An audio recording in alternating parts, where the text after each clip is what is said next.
Bismillahirrahmanirrahim. PST and JEST jobs test preparation.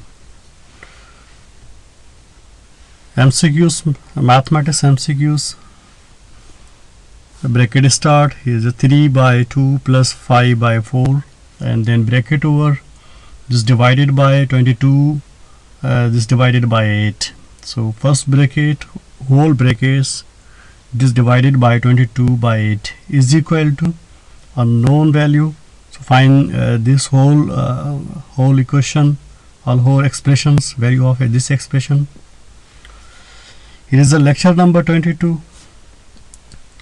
अल बहर mathematics YouTube channel पर ये video upload कर रहा हूँ। आपसे रिक्वेस्ट है कि अगर आपको मेरे ये चैनल पसंद आ रहा है तो प्लीज़ आप इसको सब्सक्राइब करें। इससे फ़ायदा होगा कि मेरे आने वाली जितनी भी वीडियोस हैं वो आप तक आसानी से पहुँच जाएंगी। और प्लीज़ आप इस मेरे वीडियो लेक्चर को लाइक ज़रूर कीजिएगा अगर आपको पसंद आ रहा है तो। चलते हैं इस तरह के सिंपल क्वेश्चंस के बारे में जो बेसिक टाइप्स होते हैं, मगर बेसिक अर्थमेटिक्स हम यूँ कह सकते हैं इसे। सो आईबी की टेस्ट में भी इस तरह के क्वेश्चंस पीएसटी और जेईएसटी में आ सकते हैं। वेरी सिंपल सा क्वेश्चन, ऑब्जेक्टिव टाइप है। अगर कोई ब्रैकेट में कोई डेटा हमारे पास पड़ी हुई है, this 3 by 2 is a number, then 5 by 4 is this another number. ये दोनों नंबर्स आपस में ऐड हो रहे हैं और इसके अलावा डिवाइड हो रही है। यहाँ पर डिवाइड की सिंबल देगी और 22 by 8। तो टोटल होल एक्सप्रेशन की क्या रिजल्ट होगी। यहाँ पर हमारे पास 4 ऑप्शंस हैं। यहाँ पर first value A is only 2 and the second value is B is here 0.1 and the third value is 0.3 and the D option is 0.5। So इसे कैसे हल करें, सॉल्यूशन इसकी क्या होगी यहाँ पर। सो इनिशियली हम सबसे पहले हम बात करेंगे कि अगर इस तरह के क्वेश्चंस को हमें सॉल्व करना है तो यहाँ पर एडिशन दी गई। एडिशन और सब्ट्रैक्शन इन दोनों में एलसीएम फाइंड किया जाता है। यहाँ पर 2 नंबर्स इस्तेमाल किए गए हैं, एक तो ओनली 2 है और नेक्स्ट 4 नंबर है, 4 डिजिट्स हैं, यानी just first is a 2 and the second number is 4। So here find the LCM of these 2 numbers. So we write first here is a 2 and the second number is 4 is here. So LCM of 2 and 4, तो LCM का ये process यहाँ पर अगर हम LCM find करते हैं तो इस तरह की फॉर्मेट बनाते हैं। यहाँ पर सबसे पहले आप चेक करें कि इन दोनों पर कौन सी ऐसी टेबल है। अगर ट्राई करें कि दोनों पर आ जाए, वो सिंपल बेसिक टेबल हो, ज़ाहिर 2 की टेबल इन दोनों पर आ सकती है। सो अगर 2 की टेबल्स 2 पर इस्तेमाल करेंगे, 2 टाइम 1 is 2, कॉमा वही सेम रहती है यहाँ पर। और इसके अलावा 4, अगर हम 4 पर 2 की टेबल इस्तेमाल करेंगे तो आंसर आएगा 2, 2 time 2 is 4। So once again दोबारा 2 की टेबल इस्तेमाल की जाएगी क्योंकि यहाँ पर 1 तो आ चुका है मगर इस तरफ ये 1 नहीं है यहाँ पर। तो हमें इसे 1 करने के लिए वंस अगेन 2 की टेबल इस्तेमाल करनी पड़ रही है। तो इस पर टेबल इस्तेमाल नहीं करेंगे क्योंकि 1 की पोजीशन में आ चुका है। कामा अगर हम इस पर टेबल इस्तेमाल करेंगे तो 2 टाइम 2 इज़ हियर 1। सो 2 पर 2 टाइम 1 इज़ 2, यानी 2 पर अगर टेबल इस्तेमाल करेंगे 2 की तो जस्ट 1 टाइम्स लगेगी। सो 2 टाइम 1 इज़ 2। तो लास्ट टाइम में 1 आ चुके हैं। तो इस तरह से बाकी जो फॉर्मेट होती है कि आप दोनों को मल्टीप्लाई करें, यानी 2 और ये 2। तो हम यूँ रख सकते हैं कि फर्स्ट 2 ये रख दिया और नेक्स्ट 2 हमारे पास ये आ गया। इन दोनों को अगर हम मल्टीप्लाई करेंगे तो फाइनल 2 को 2 से मल्टीप्लाई करेंगे तो रिज़ल्ट हमें मिलेगी ओनली 4। तो ये 4 इन दोनों की एलसीएम मिल चुकी है। यानी ऐसा नंबर अगर 2 की टेबल इस तरफ अप्लाई करें, मल्टीप्लाई करें तो भी पहुंच जाएगी। अगर 4 की टेबल इस्तेमाल करेंगे, 4 नंबर की कैलकुलेशन करेंगे तो वो भी मल्टीप्लाई करेंगे तो फिर भी एलसीएम तक पहुँच सकते हैं हम। सेम अगेन एक दफ़ा क्वेश्चन को ले रहे हैं, पहले भी मैं डिस्कस कर चुका हूँ। वेरी सिंपल सा क्वेश्चन है और पीएसटी और जीएसटी जॉब्स में इस तरह के क्वेश्चन आ सकते हैं। सो 2 और 4 के बारे में बात कर रहे हैं कि देखें इन दोनों का एलसीएम हमें मिल चुका है। 2 और 4 का एलसीएम 4 मिल चुका है। सो सबसे पहले आप यूँ लिखें, 3 लिख दें यहाँ पर, देन मल्टीप्लाई प्लस दे दें और यहाँ पर 5। दोनों नंबर्स को 3 को यहाँ रख दें और सेंटर में अगर पॉजिटिव है या नेगेटिव एलसीएम हमेशा इन दोनों सिंबल्स के दरमियान फाइंड, अगर ये दोनों सिंबल्स मिल जाती हैं तो हमें एलसीएम फाइंड करना पड़ता है, यानी एडिशन और सब्ट्रैक्शन। सो इस पार्ट में हमें एडिशन दिया हुआ है, इस वजह से हमने एलसीएम फाइंड किया है। अगर यहाँ पर सब्ट्रैक्शन होता तब भी एलसीएम फाइंड करते, अगर यहाँ पर डिवीजन पड़ा होता है तो इसके लिए एलसीएम की ज़रूरत नहीं पड़ती है।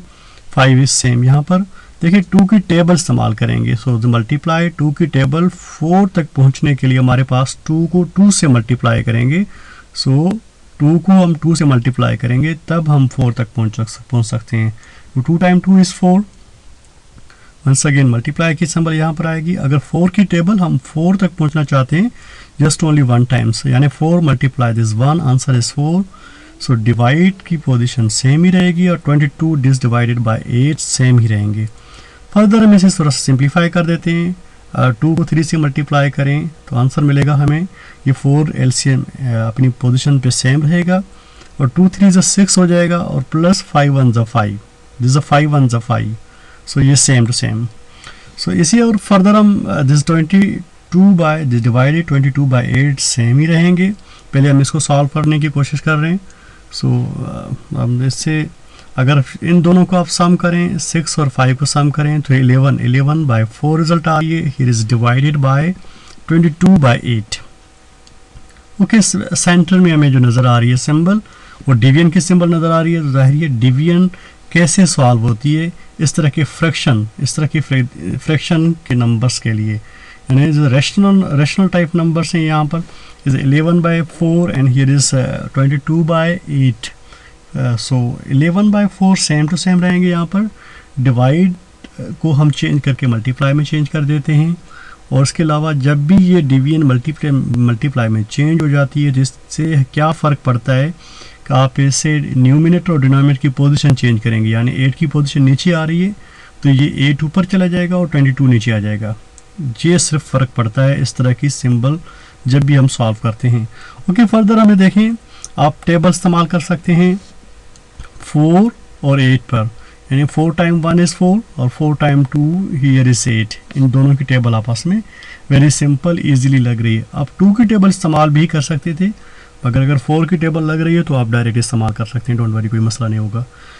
इन दोनों के पर टेबल आ रही है, देखें 11 की टेबल हियर इज़ 11 को 1 टाइम इस्तेमाल करेंगे और यहाँ पर 2 टाइम्स। सो 11 को 1 टाइम्स इज 11 को अगर हम 2 टाइम्स इस्तेमाल करेंगे, टेबल अप्लाई करेंगे तो ओनली 22 बन जाएगा। सो देखिए 1 यहाँ पर रिजल्ट आ चुकी है, यहाँ पर भी 1 आ चुकी है और ये 2 पड़े हुए हैं यहाँ पर और नीचे इन डिनोमिनेटर पोजीशन में ओनली 2 पड़े हुए हैं। सो सेंटर में मल्टीप्लिकेशन है। सो इस तरह की सेटअप को हम यूँ सॉल्व कर सकते हैं कि 1 multiply with 2, so answer is equal to 2 and then 1 multiply with 2, answer is 2, यानी 2 बाई 2 आंसर हमें मिल चुके हैं। सो इसी तरह से 2 और 2 की टेबल अप्लाई हो रही है। तो हम फाइनल एक काम करेंगे, देखें कि 2 को अगर 2 से डिवाइड करेंगे तो फाइनल रिजल्ट हमें 1 ही मिल जाती है। तो फाइनल जितना भी हमें प्रोसेस दिया हुआ था वेरी सिंपल कैलकुलेशन थी। इस तरह के पीएसटी और जेएसटी की जॉब्स में बेसिक अर्थमेटिक्स टाइप करके और ये इस तरह के क्वेश्चंस दिए जाते हैं। तो मेरी फ्रेंड से रिक्वेस्ट है कि प्लीज़ आप इस तरह के क्वेश्चंस से अवॉइड ना करें। ये वेरी बेसिक सिंपल क्वेश्चंस होते हैं मगर ये इस तरह जॉब के टेस्ट में भी आ जाते हैं। सो फाइनल जो रिज़ल्ट हमें मिल चुकी है इज़ 1। तो चलते हैं एलसीएम क्वेश्चन उस ऑब्जेक्ट की तरफ जो हमारे स्क्रीन पे अभी नज़र आ रहा है कि 2/3 और then plus 5/4 this divided by 22/8। तो इज इक्वल टू क्या रिजल्ट होगी इसकी, हमें इसके बारे में ही टोटल ये प्रोसेस जो अप्लाई किया, जो भी प्रोसीजर था वेरी सिंपल प्रोसीजर था। देखिए एडिशन के दरमियान हम एलसीएम फाइंड करते हैं और डिवीजन के लिए हम चेंज करते हैं इन मल्टीप्लिकेशन फॉर्म में।